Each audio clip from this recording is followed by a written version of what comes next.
Lieutenant general retired Faiz Hameed کے court martial کی وجہ بننے والا ٹاپ سٹی کیس کیا ہے، یہ جانتے ہیں اس رپورٹ میں۔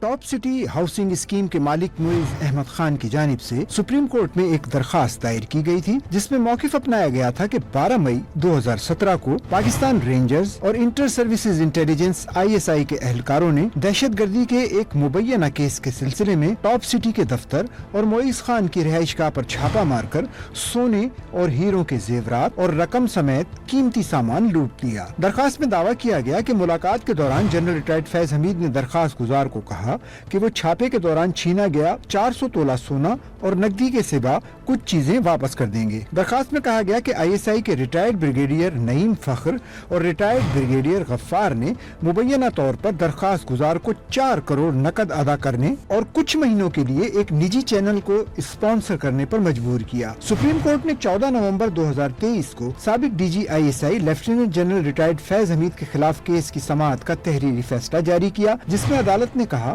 کہ الزامات سنجیدہ ہیں، انہیں نظر انداز نہیں کیا جا سکتا۔ سپریم کورٹ نے اپنے فیصلے میں کہا کہ درخواست گزار کے مطابق ٹاپ سٹی پر قبضے کے لیے ان کو اور اہل خانہ کو اغوا کیا گیا۔ جنرل ریٹائرڈ فیض حمید پر رینجرز اور ISI حکام کے ذریعے درخواست گزار کے آفس اور گھر پر چھاپے کا الزام ہے۔ عدالت عظمیٰ نے فیصلے میں لکھا کہ جنرل ریٹائرڈ فیض حمید پر درخواست گزار کے گھر کا سامان اور سوسائٹی کا ریکارڈ چوری کرنے کا بھی الزام ہے۔ الزامات سنجیدہ ہیں، انہیں نظر انداز نہیں کیا جا سکتا۔ فیصلے کے مطابق سپریم کورٹ نے آرٹیکل 184(3) کے معیار پر پورا نہ اترنے پر فیض حمید کے خلاف درخواست نمٹاتے ہوئے کہا کہ درخواست گزار کے پاس فیض حمید سمیت دیگر فریقین کے خلاف دوسرے متعلقہ فورمز موجود ہیں۔